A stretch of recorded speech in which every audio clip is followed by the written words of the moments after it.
Hello, everyone, and welcome to our first live stream.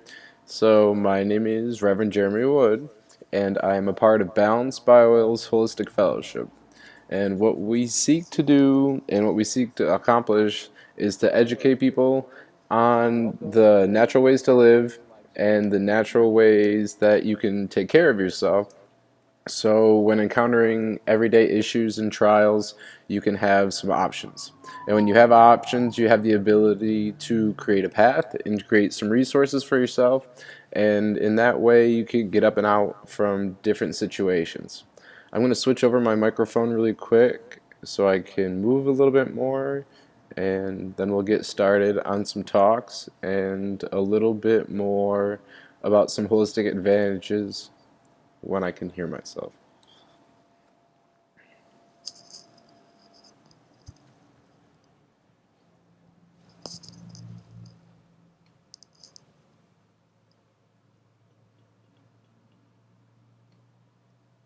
Can you hear me now?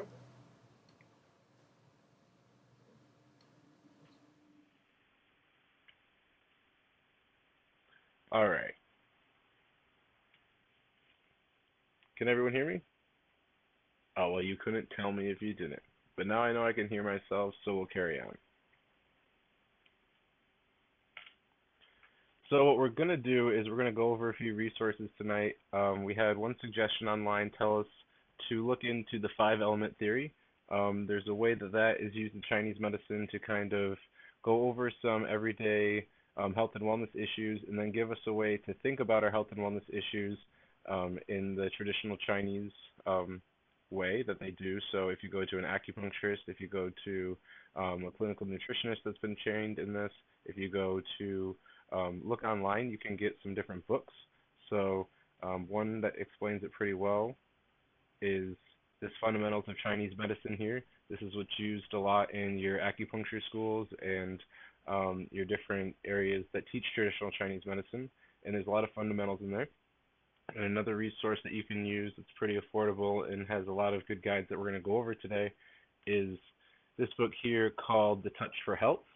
And with that in there, it has a whole system. It's kind of a home guide system to learning how to do acupressure. So if you don't want to do acupuncture, or if you don't want to do chiropractic, or some of those other alternative healing modalities that some people see are a little frightening or a little intense, you'll be able to go through and learn a little bit more about your body. So the five element theory, we'll go here and we'll look. A lot of the traditional ways that they explain this in is that with your different elements, you have the cycles of life, and much like how there's the yin and yang energy, which is the white and the dark that you see a lot of your examples when you see balance, and again, there's the dark spot in the white, so there's the dark and the lightness, and then there again is the light spot and the darkness for the opposite. And so the way they kind of carry this on a little bit more is in the five element theory, they speak that the birth in your conception starts at the corner over here with wood. And so from birth, you have that, and the surging upward phase of growth produces fire. And then it is in the mature adult stage after development that you have earth, grounded and stable. And then as you die and you break down and you decay again into the earth, is where we get metal. And then as you have the transition cycle of death and rebirth in water. So again, that's what they call the Shen cycle, and that is the basic creation cycle. And it says that it's generating and nurturing cycle. It moves consecutively in a clockwise circle through the elements. This is also called the mother-daughter relationship, in which each meridian feeds the next one in the cycle. The yin meridians, shown in the diagram, on the inside of the circle, and then the yang are on the outside of the circle. And so what you'll see once we talk about it a little bit further, there's going to be some behaviors and there's going to be some balancing again. So inside the wood element, if you look to the left there, you're going to have the gallbladder and the liver that are going to be working together. So if one is overabundant in energy, it's going to affect the other, and that's going to have your general emotional concepts where the wood element is spoken to have anger, resentment, and shouting, and then they carry on to other associations. And so again, from the wood, we'll take the example where they go and they bring that into um, the actual phase of birth. And so again, if you can think of things where you're locked up in one element or you're moving through the elements, they really do have a holistic way to take on our whole entire being. As we heard, we have some spiritual things as far as rebirth and the development stages. We have some physical things as far as associations to things in the wood element, like our gallbladder and our liver. And then we also can have sound, emotions, and others that we'll get into as well. And so this is the creation cycle, and it shows the general kind of layout of life. And as well, though, these elements balance at a kind of secondary state again. As far as they communicate, you can see the Shen cycle working around the outside, and that's creation. And then the opposite cycle, which you see that's happening on the inside there, is called the Ko cycle, or the destruction cycle. So, as to quote the Touch for Health guide, it says this is also called the grandmother-granddaughter relationship, in which each element has controlling influence or destroys the second element from it, in a clockwise cycle. This is represented by a star pattern on the graphic, and therefore wood is called the grandmother of Earth and destroys Earth by penetrating it, breaking it up. But wood can also control Earth and give it structure by holding it together within its roots. Think of plants preventing erosion on a hillside, but also Earth can destroy water by interrupting its flow and or absorbing it. And then as well, you can also think that water can destroy fire by dousing it. It can control and structure fire, but it can control a structure fire for cooking as in a steam engine. Fire destroys metal by melting it or even evaporating it, but it can control metal by forging it and creating it into tools like an axe. So we can carry on with that, or you can just see the general associations of how these different elements can have some opposition to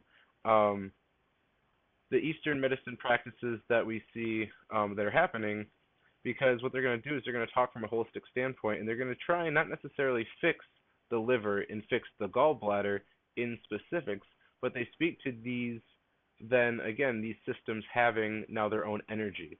So you're going to have what is called the liver meridian and the liver chi, and that is going to have to do with the wood element as well as the liver. And so once we're talking about the wood element, then you're going to reach on to have some other points of association that you can make.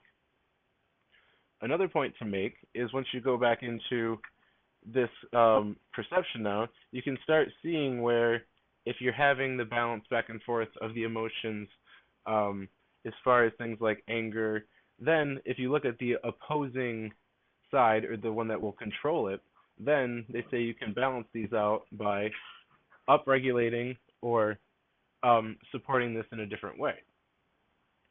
Some people come to the 5-element system after they've tried other things. A really common thing is sleep patterns and insomnia, because some people say, oh, I can't sleep. And not being able to sleep doesn't necessarily mean that you are all having the same thing. So with following the 5-element system, you can use this resource that's in the Touch for Health guide. It's a pretty affordable book to buy the whole setup. I think it cost me around $200 for the kit, and it's available online. And again, it's helping me balance my time and my time meridians here, because if you look, not only will your actual ability to fall asleep, but maybe the time that you wake up have an impact on the different reasons for, again, why you're waking. So 3 a.m. they have the spiritual talk that, oh, that's the witching hour, yada yada. And so if you think of it though, and you look here, you're going to see that different time cycles go throughout the day, and they all have a different power into the system. So if I look at, let's take one example here out of the book.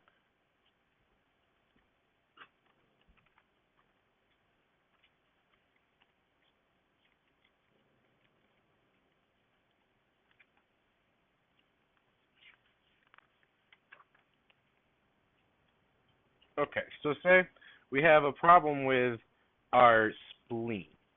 And so if someone tells us that we have a problem with our spleen, the spleen is part of the earth element.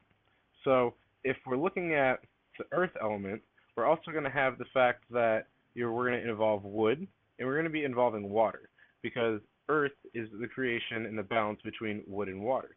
So from a spiritual perspective, what they'll talk about is that maybe you should go and you should gauge in more singing, because as far as using the throat chakra, moving this emotional energy, this is something that they could think to be an expressive emotional release.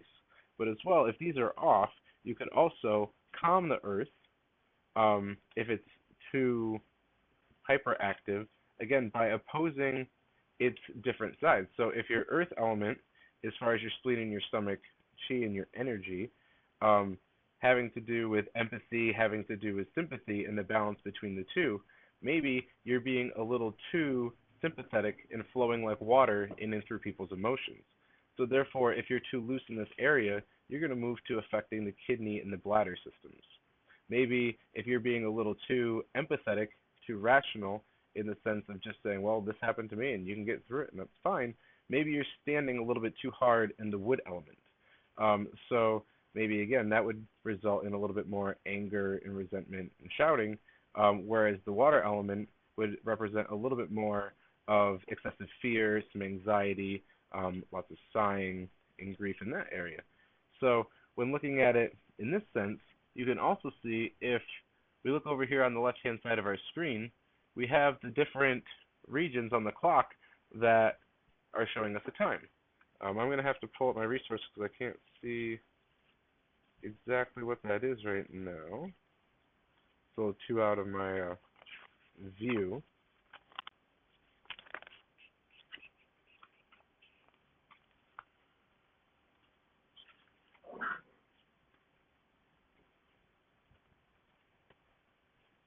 And sorry for the little growls in the background. We have a small zoo that lives with us, so sometimes they hop through the energy and want to join in. Nothing too dangerous is happening.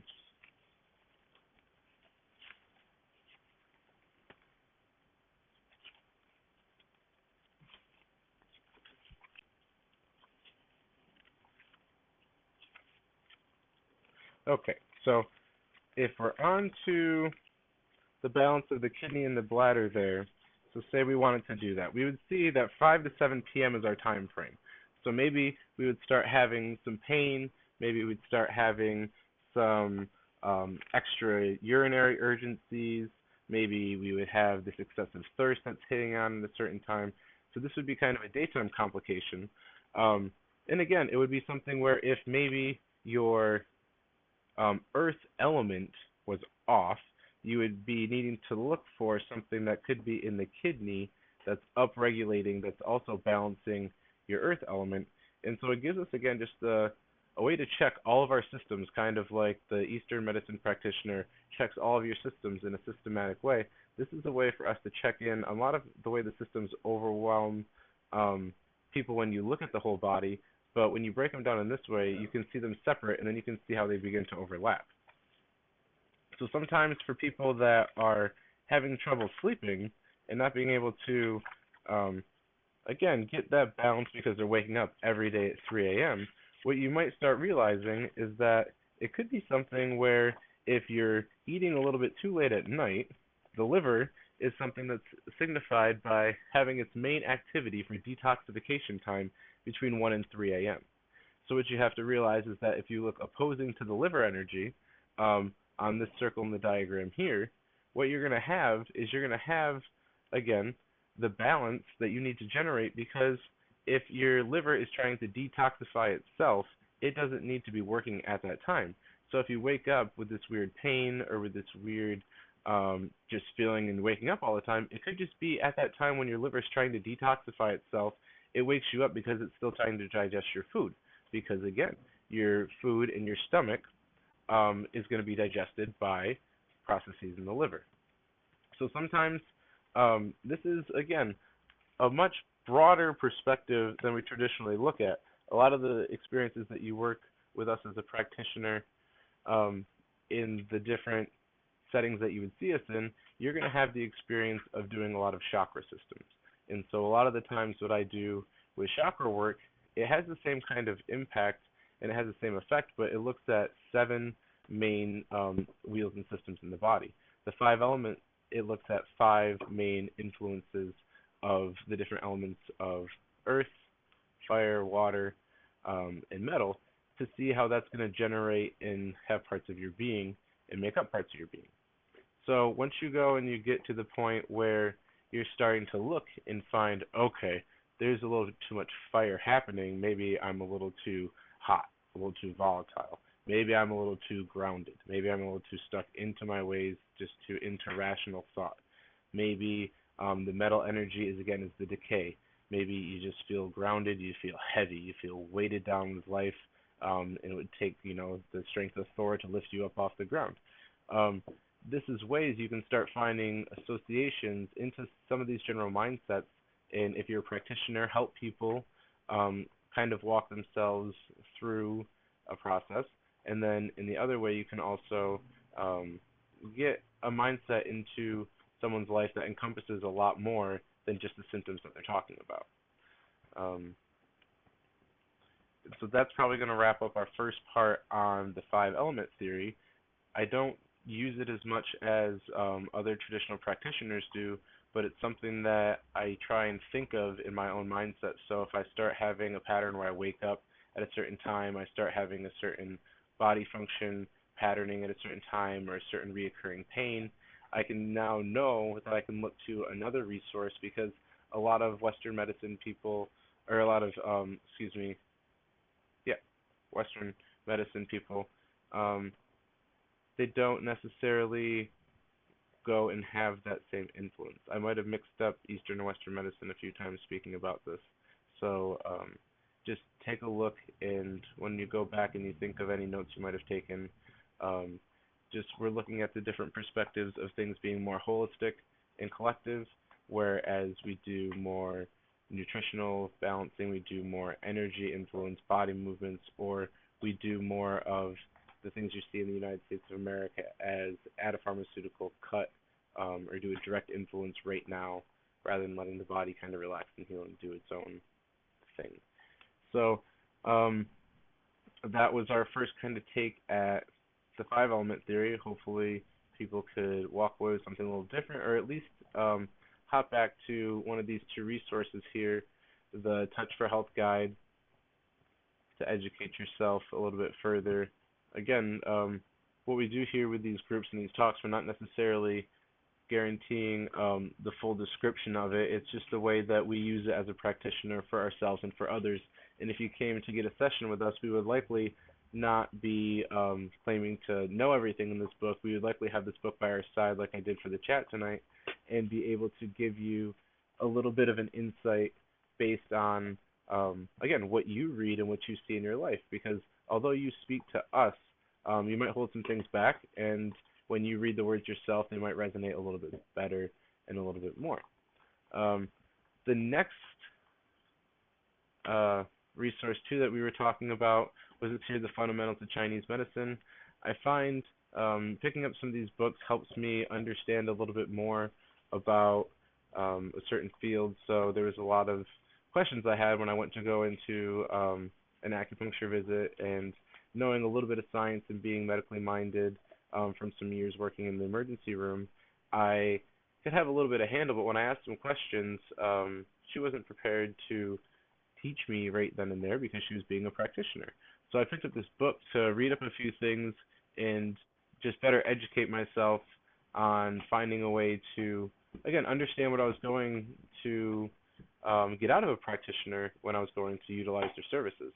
It helped me ask my questions a little bit more directly of them, and as well at night when I came home and they talked about a few things and said, oh, your liver cheese off, and they explained it, but I never really understood.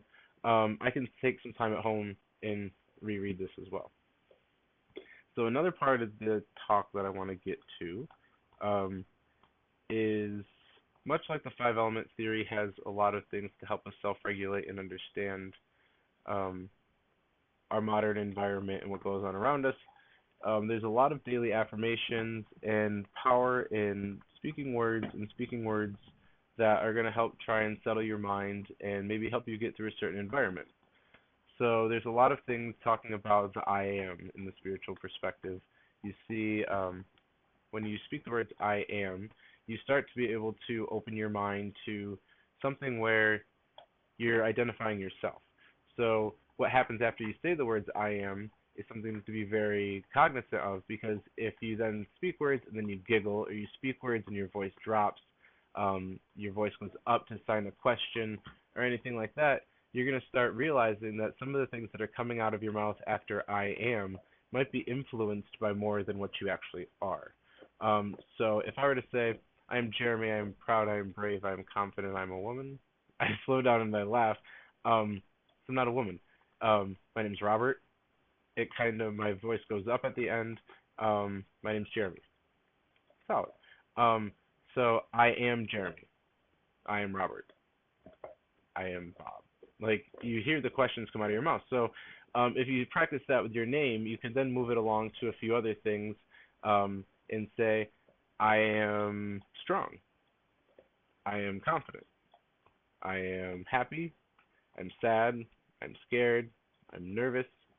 And once you start adding your emotions and your regulations in, to your life, and you can stop and reflect, this little card here we have on the back of our business cards, and it's a good daily affirmation, or a way anytime that you're in a situation to put these words and then find some descriptors and find some ways to connect to your actual reality, and using it.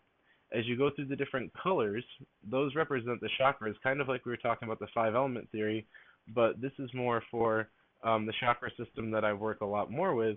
And so in the reds, this is what we call our root chakra, and it's about grounding and finding some power and finding some strength in yourself, and confidence to get through something. So you can say something like, I am scared, I can get through this, I will not be here again. Or you can say, I am happy, I can be happier, and I will not let happiness run my life. So this is a good way to maybe pick a certain chakra if you have something that you're seeing, that's going on that's being challenging for you. And so, again, just like the five element theory, if you start to learn in something, you can then use its tools to guide you. You might even be able to make your own tools. A lot of the traditional Chinese medicine, it's thousands of years old, that's handed down, and it's just the information that the most people use, that worked the best for people, and was the most relatable. So as you go into your second chakra here, it's your sacral chakra, and that's the color orange. And that's a lot of your relationships and your ability to have a relationship with yourself and relationships to others. So if you're having problems with relationships, maybe you say, I can be more active. We are going to finish this task. We will be abundant, or we will be beneficial, or we will have pride, or we will have an impact. It's about relationships. You look to the yellow chakra here, the solar plexus chakra, and this is about power in life and getting the energy from the collective, that are your resources outside of just yourself and your immediate connections. So you move up past that and you go into the heart chakra, which represents green, and it has community. So again, it starts to form the things of love and respect and relationships, and again, but it's more than just you and yourself, or you and your immediate people that you're important to. When you move into the chakra, you start to feel the energy of what I think is life, and it's what we kind of get to for the creator, because once you're caring about more than just yourself, you start to realize that, again, you've balanced those lower chakras, and you can now be a little bit more powerful in your daily life, because you're not worrying about if you can get through the day, or if your relationships are strong, or if you have the money to go through and pay your bills, if you're going to have a relationship with people so you don't have to be lonely. Do you have a collective that supports you, so when you show up to said house or said town, you know there's people there that want to see you. Having these things allows you to then develop into the blue, which we call the throat chakra and refer to, and it's about communication. It's about seeking what you want and what you need from yourself, and from those lower chakras again. So do you seek and do you speak to seek from your community? Is it in a loving way? Do you need to find the power in the plants outside that the sun grows of the solar plexus chakra to actually understand that you can live off of the earth and you don't have to eat out of a box? Now that you're starting to make these connections, you can move up into the third eye chakra, which is up in the more indigo color. And that's, again, that's about planning and using all of the chakras being balanced below you to move into a space of development for yourself, maybe development, again, thinking forward to the spirit, or for the future. So again, it's thinking a little bit more than what you have, being confident and so proud and secure in your lower chakras being developed that you now feel the confidence that you can create something new. If you've ever spoken an idea and someone shut it down, that's going to start damaging the communication of the throat chakra, and it's going to inhibit you from speaking your ideas, speaking your passion, speaking your ambition if your throat's locked up. If you don't think that other people are going to support you, you're not going to have anyone to really speak to if you don't have that community. If you feel that you don't have the money or the intelligence or your brain isn't developed enough, actually physically isn't developed enough, it's going to be hard to get up into some of these areas. So not only do we have behaviors, but we actually have to see the physiology, just like the five element theory does, in our chakra systems too. So if, again, we start looking at these ways, we start reading through these cards and associating our life practices with it, we might find a way that we can tap into some healing powers and resources. These are ones that I've developed. But this card here, if you have different ways that you want to motivate yourself, or if you have different situations you're trying to talk yourself through, you might actually be able to use, again, something as simple as a card, as simple as one of these diagrams that we had before. A way that I really think is powerful to look between all of these is, again, it's a tool that you're going to have to put the time and the energy to utilize.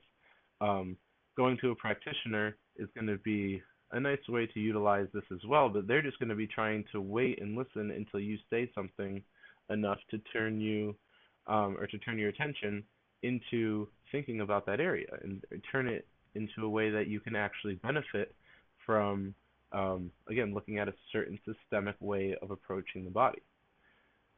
The part that discredits some of these things is that they say, or these practices, is that they say that, okay, well, when I go to the doctor, he knows where to cut, what muscles affect, and what organs and pathways they go to. But when reflecting back on, again, the five element theory and the different chakra systems, if we go and we look back at our time chart, you'll see that each of these different colors in each of the times of the day and each of the systems that we spoke of, on the very outside, there's muscle tests for it. What they've kind of found, and a lot of what we teach too in our holistic classes, is that your brain controls your body, it controls the reactions from your body, or it reacts to the environment to control your body. Either way, you are a production of reactions down your spinal nerves before, after, with, or without any spiritual intervention, any spiritual influence. Because if I cut your finger, your hand's going to retract and come back before your brain can even say ouch, before you can even think of your Bruce Lee meditation to put you in a meditative state to ignore it. So that's just a reflex that happens in the body. These reflexes go through the spinal cord and they're at certain levels. What's funny to look at and to reflect back with my anatomy knowledge is that looking at some of these elements that speak of having certain organs on them, and now looking to see these muscle tests that this Touch for Health book helps to associate, if you have muscle weakness in one of these areas, it's really funny to associate that if you look back on the nerve root right off the spinal column where these reflex arcs are happening and where some of these other organs then are attached to the same spinal level for a reflex, they actually sit on the same nerve. So if our muscle that's being used on the same nerve in the same nerve base, root, or structure as an organ, now if that muscle's deficient, maybe that organ's a little deficient too. So again, what the doctor's using sometimes are blood tests or are specific signs and symptoms to gear them towards the system. And then again, they're using their reactions and protocols based on the American Medical Association standards of what they should practice and how they should direct care. A lot of the same knowledge and wisdom that I found in attaining my master's degree to teach anatomy and physiology is that a lot of these processes and your organ reactions, peristalsis, which is how your food moves through your organs, and then how your poop moves out, how a kidney stone gets processed down and hurts the whole way because it just squeezes and you can't control it. Those are just reactions that happen in the body that are programmed that we don't have influence to hear. We don't know, oh wow, that's my liver hurting. We feel a pain in a general region, and that's what we associate.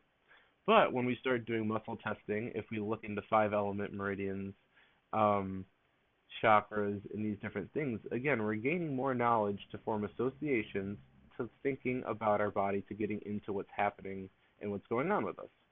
So, output wise, there's many ways you can influence these different things. And that's where the choices come and why you come to educate yourself. But educating yourself on these different diagnostic tools or these different meditation tools and things and how to look and recognize what's going on may then help you make a choice of what practitioner you want to see, how you want that practitioner to guide your care, and how you want to be cared for in this time. And again, we're not teaching you to be a doctor. We're not teaching you to avoid modern medicine or avoid ancient medicine or avoid medicine at all. We're just teaching you to be cognizant of what you feel in your body and then have a little toolkit and a little toolbox of different mindsets. And then even there's testing resources, there's different digital electronics you can use to get feedback numbers. And again, to assess ourselves and see maybe where we can be a little bit more holistic in our life and put some influence. Going to a doctor, going to a therapist for an hour is not holistic therapy because you still have 23 hours that day and 24 hours a day the other 6 days a week to screw it all back up again. If you're going there for them to guide you as well as you go to get the massage, they give you 3 muscles, every night you should start working on those muscles. You go to a massage therapist or a chiropractor a few times, they're going to know if you did your actual muscle homework because they're going to see where your body goes. You're going to see if your muscles are still weak that they saw were weak before. But again, something like your shoulder blades being weak, I'll bring you back to looking at me here. If we think of these organs that sit here in my stomach, if I don't have good strong posture, my rhomboids keep my shoulders retracted, my trapezius can lift my shoulders up or back or down.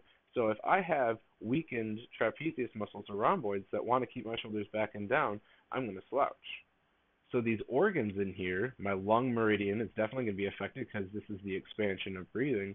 But then underneath in here, it's going to be flipped for you guys because of the screen, but on my left side, over here is where my liver is, and on my right side, mixed that up, sorry. See, I'm trying to look at the screen.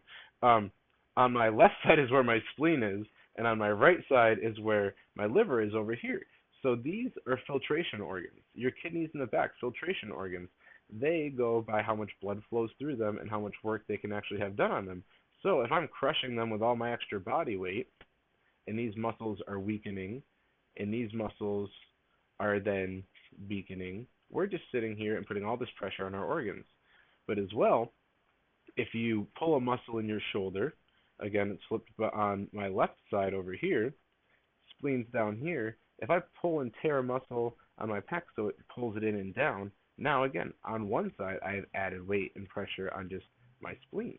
So that could also be signifying how checking in with the body in a physiological manner and checking in with looking at it. But then too, think of my posture now. So if I'm scared, I'm going to clench in and I'm going to lock in and I'm going to roll up. Not only am I going to affect my thymus gland, which resides here in my chest space, which helps your immune system, but as well, my lungs are going to go down. So the only lungs I'm going to fill are up here. When you divide the lungs, the apex rises with inspiration, so through your nose. So this is hyperventilation. When you take a relaxing breath, a yogic breath like they do with Buddha, you have to breathe into your gut. So you can't be rolled forward and tight in your stomach and scared and breathe into your gut. So maybe some of these deep breath trainings can help open your chest and go and move. So that's how the different body motions and things like that too. But also, we were in a kids yoga training last week or last month, and they talked about laughing yoga. As they stand there, they go ha ha ha ha ha. Well, it's funny, so you're gonna laugh at yourself, and it's a good emotional release. But if you think too that all that deep breathing in the gut is really gonna help bring the chest up, what we call sympathetic overdrive, and people being locked on in a sympathetic thing, so it's going to be hard to sleep if you're locked in and in fight or flight mode to be scared. But if you look at your back here from the side, from right here about where the top of my hand is to down here in the bottom, there's going to be what they call the sympathetic chain. And so what that is that's where the sympathetic response comes from, the fight or flight. It shuts down your stomach from digesting your food. It takes your kidneys and makes your brain go into overdrive. It makes your pupils dilate. It makes you really receptive and reactive. So when you're rolled forward as well, you're stretching all of those nerves. So again, just like if you have a tight muscle and you touch it and you flick it, it's going to be more reactive and it's going to hurt more um, in the way of actually responding. So when you're rolled up like this and you have those areas of your spine stretched out like that, they're going to react more and it's going to be harder to lock on. Um, so again, laughing, ha, ha, it stretches and it moves back. That deep yogic breath or breathing, the big forward fold that releases. Again, you stretch out the upper back and the shoulders.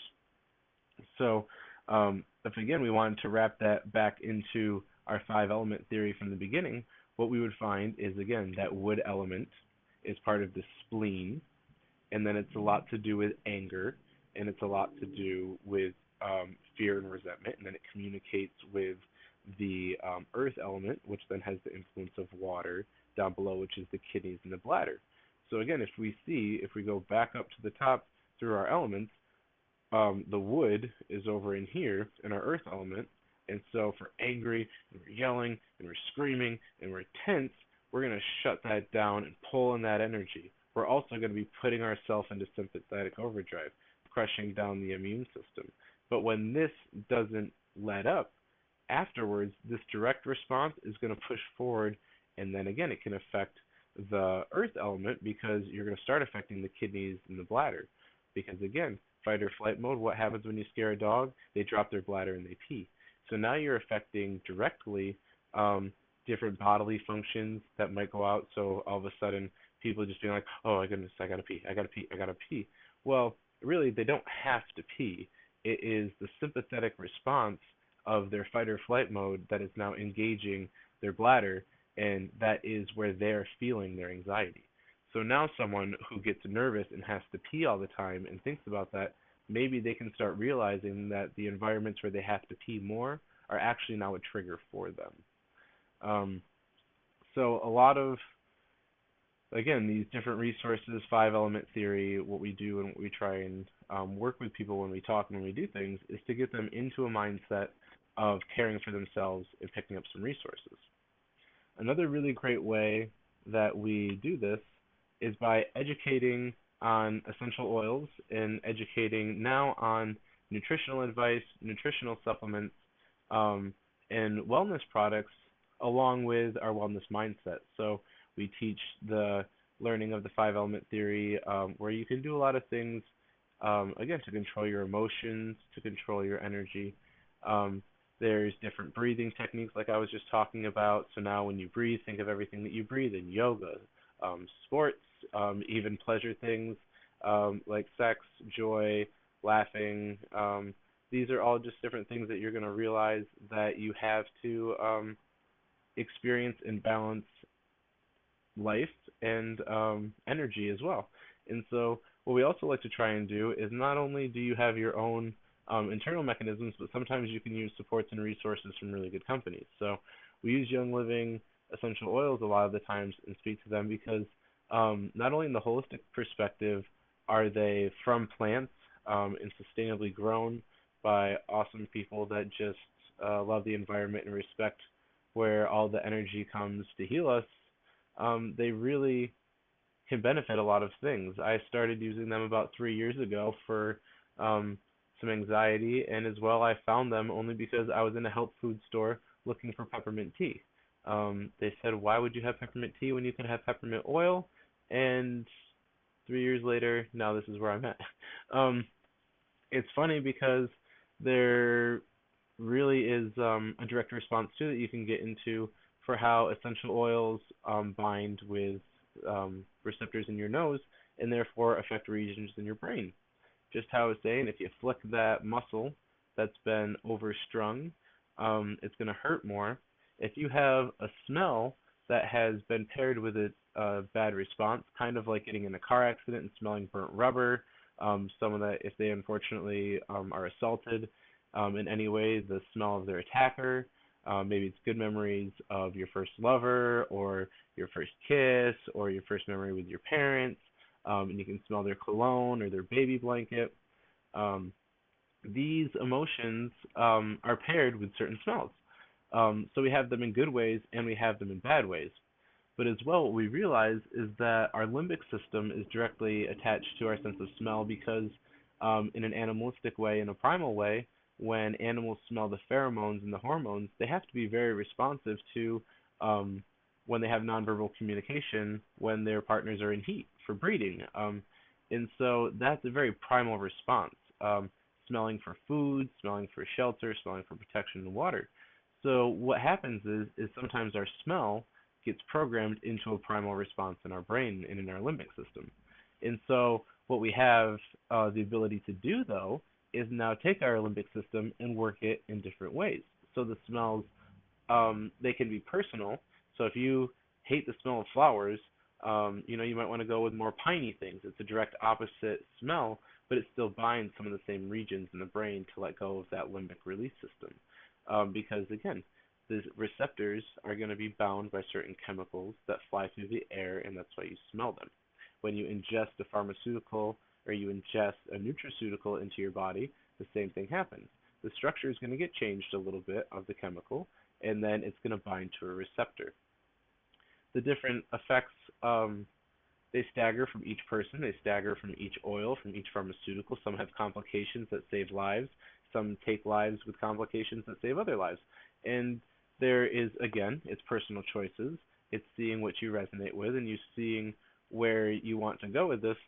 But again, with a nutraceutical, sometimes what we're aiming to do is, again, support the wood element by supporting the liver in a multitude of ways. And therefore, we're going to do three different things, maybe, and it's going to involve the liver energy. So maybe, hey, are you angry all the time? Hey, are you eating really late at night? Hey, are you eating really greasy, nasty foods all the time? Hey, did you get kicked in the stomach? Hey, do you have an injury in your rib cage or in your shoulder on the right side? It's going to help us try and think of very many ways, and one of those ways is going to be to maybe support the gallbladder and support the liver and support drainage of the liver and circulation because blood flows through the liver, support the large intestine and the colon because that's what the waste and the byproduct goes to next, and maybe that's backed up, and that's why we're having problems with our livers because we have a backup in the system. Um, that's going to be the approach that you see when we try and use all these different things come together. But on the opposite hand, sometimes people have a more direct approach that they're comfortable with, and they seek a pharmaceutical, or they seek a surgery, or they seek an intervention that directly hits one enzyme and has one action known to engage the response. The only thing that we have to realize with this is that our body has to learn to live afterwards, and it has to be able to take that knowledge that we're giving it in this experience of binding a receptor and make it learn something from it so the next time it's faced with a similar situation, it knows what to do. That's why at times the modern medical approach has things that they talk about as far as vaccines. They speak to it in a way that they actually want to be binding and setting kind of a pre-programmed crazy, if you will, a pre-programmed way for your body to respond if it faces a certain reaction.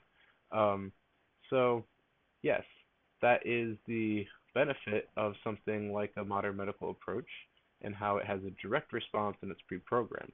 What we choose to do and what we like to do in the more holistic approach is, again, find a way to see if we can support in maybe one of these directions. Maybe it's a muscle, maybe it's going to be a time of day that we need to work on. Maybe we have to look across this crazy star in the middle and see what other squares, triangles, and direct influences do we have. Because again, our yin and our yang, if you look directly across, that's the opposite one. So if you're out of balance, maybe again, it's like the whole wives' tale, you got to flip your baby if they stay up all night. Maybe if one energy is firing up, you need to start supporting the opposite energy 12 hours um, opposing it. And then what you'll be able to do is see again, okay, do I have too much on this side? Do I have not enough on this side? Is my energy being pulled from this one and being given to this one?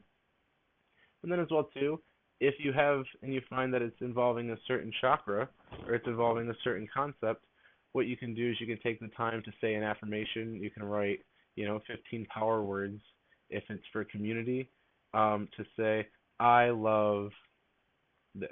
You love this, we love this. That would be if you had a group and a collective. For yourself, if you want to work on expression, I say 3 times a day, I love myself. I say, I am strong. I say, I will be brave. I will take 3 steps to communicating more tomorrow. I will speak more when I'm able to. I want to go outside tomorrow and walk. I want to have more money. I want to have more hope. Um, these are things that you can go through and you can say your affirmations. And again, maybe you just need to put those words back in your head because someone helped you speak them out of your head a long time ago. I'm going to do the last little wrap up now in a bit of a way for those that are with us that want to build a business or if they want to learn how to make the most out of using some of these natural resources.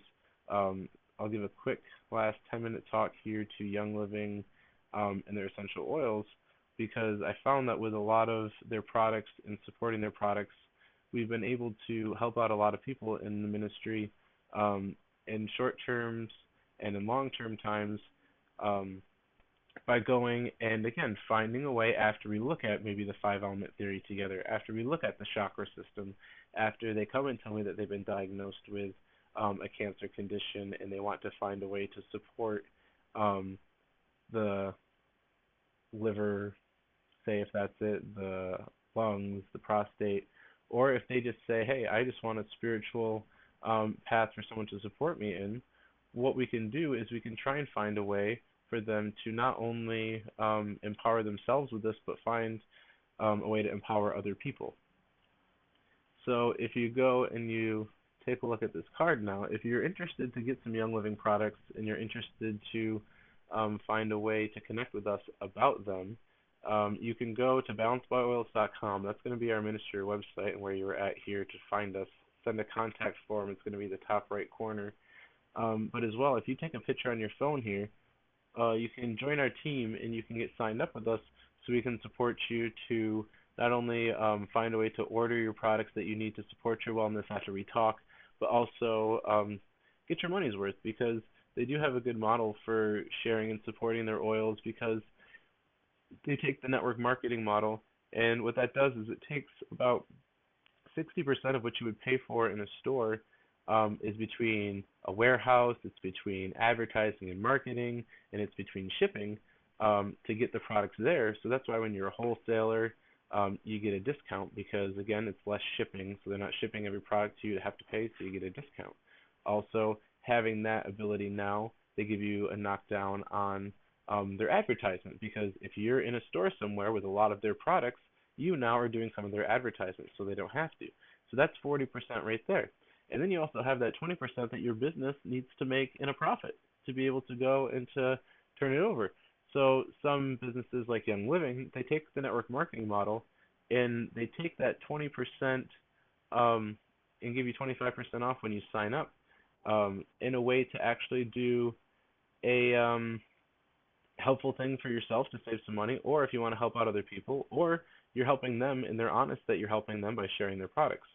So if we look at this bottom part here, they have a starter kit, and if you look over at the top left corner, there's about 10 oils, a nice diffuser, and some sample packets of their drink, and some shareable little tear-offs there that you can put in to put in your purse or something if you need, or if you're talking to someone and you want to give them an oil, you can help them in that way. But the way you start up the sign-up kit, if you look in the gray box across the top, this is kind of what you put in for your investment and you put in for ordering in a way to take advantage of some of their buyback programs or some of their points and rewards programs. So you spend $175, but when you spend $100 any month in Young Living, you have the opportunity to get a check.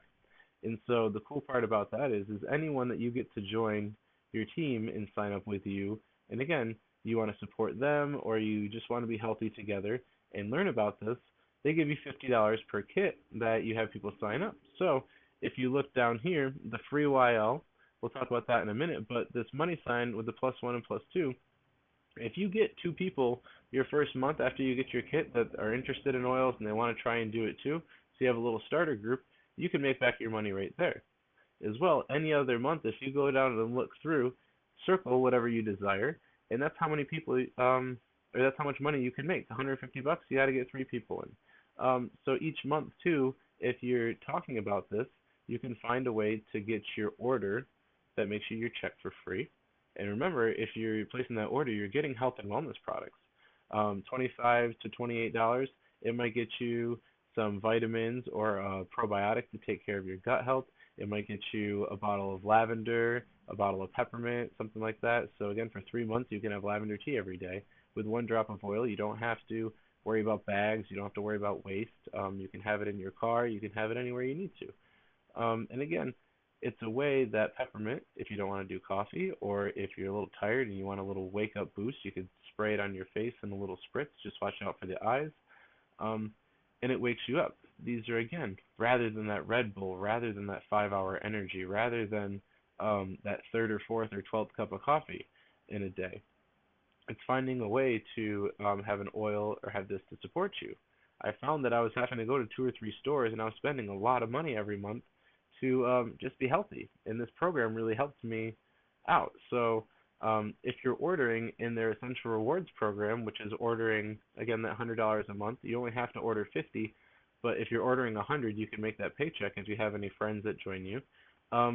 But just alone, without anyone joining you, just wanting to order every month, even at $100 or $50, if you order 100, you're going to get 10 points. A bottle of lemon oil is $10. So there, every month that you order, you get 1 free bottle of lemon oil.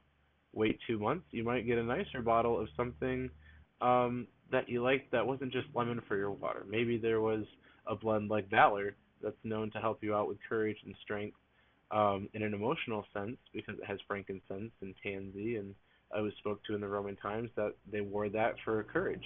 So now after 2 months of trying this out and just being healthy for yourself, instead of buying, the 24-day challenge or some of those other health and wellness kits that have a lot of fake sucralose and other, what I say, sorry, is crap in there for you. They get you on this health kick, and it's not even wellness. And then after 2 months, you're sitting there with nothing. So what I found is this way is a good way. If you look along the bottom here, that's what you're building up in points every month, and then you can earn by having a friend join, you can get $50 every month. It's half off of your order. So too, and those friends, you're helping them out because if you talk with us and you talk to one of our uplines or someone here, we have again a lot of these resources to help you either buy your own or we can direct you while you're using ours to find out what you might want to do. Again, it's not modern medical advice in the way that some people respect and take how they want to care for their body, but it is a way to support in those mean times in between. If it's 3 a.m. and you wake up and you're a little stuffy, you're not going to run to the emergency room. And it is going to be a problem if you have a presentation at 8 or 9 a.m. and you have to talk, if your nose is going to be all junked up. And you might not have any Sudafed or any of those other decongestants in your cabinet. So if you have a bottle of peppermint oil because you are making tea with it, take 2 drops, put it on your hand, rub it on your or put it in front of your face and take some deep breaths. It opens up your passages, it clears you out. Take a few drops in the bottom of your shower. And again, it's a way to help the body and support that clearing process. So maybe by 8 o'clock, you can do the presentation, or you're just healthier by 8 a.m. so it doesn't turn into a sinus infection where you need to then get an antibiotic because you're risking having your body be sick. I just really like the way Young Living takes their approach on it, because as you start to order more in value, they start to realize that, again, when we make products, there's a little bit of money that we make. There is, revenue that we're generating. So if you're ordering a lot of our product, we're realizing that, you're kind of going into the profit margin a lot here. We'll give you something back. If you order $300, they usually give you between $200 and $250 of free products. These are new products that you might not have used. You might not know what they're about. You might not have set aside your money to use them. But the company deems them, in the fall it's going to be more, maybe some cinnamon bark to make a cinnamon latte if you want. Or if you know that cinnamon's really good at kind of cutting up a cold, and some people even say it might help you out if you have a virus. They've spoken to taking it when they have a virus, and it helps support their immune system. That's a free oil. And it's just from ordering. So there's ways that you can really take advantages of it. With our group here and what we've been doing, we make some money and some cash to be able to just place our orders. And then each month, if we place enough of an order, we get some free stuff too that we usually try and have on hand for people if they need something. If they call in the middle of the night, we can drop off a diffuser and a bottle of oil. And we like to be able to give back with our products. We'd like to also be able to take care of ourselves. It's really nice. A few weeks ago, we were going to go out and buy a whole bunch of mange clearing products for one of our dogs that we adopted. And I looked on the back of them, and I had half of the essential oils that were in the blend. So we threw it together of some stuff we had on hand, and it helped clear them up. We saved some money. It was just as effective as maybe going to the doctor for the pup, but we saved money, and there wasn't any chemicals. I was looking at some of the stuff that they use to clear mange that's chemical-wise in these medical soaps and stuff. They say not to get it in the dog's eyes, and not to let the dog lick it. What does the dog do when you put something on it? They shake. If you run the water over the head, it gets in their mouth. We didn't want to do that. So we had the ability to, again, right on hand, grab some things and take care of it. Cool part about Young Living, too, is that they have their products specialized in stuff, formulations for kids and formulations for pets. So if you want to check out any of that too, that's kind of our offering, and we're coming on our hour now. And so this is where we're going to wrap up for this week, and I appreciate your time watching. And if you have any questions, you can always feel free to go up to the Contact Us corner and send a message. You can write anything down in the discussion forum below that you want to say, or if you have some questions for next week, we'll post something. And I thank you for working through some of the growing pains in this process with me, and this was our first one. So hopefully there will be more, and the 3 and 4 of you that have been watching, I appreciate your time, and I hope you all have a wonderful night. So take care.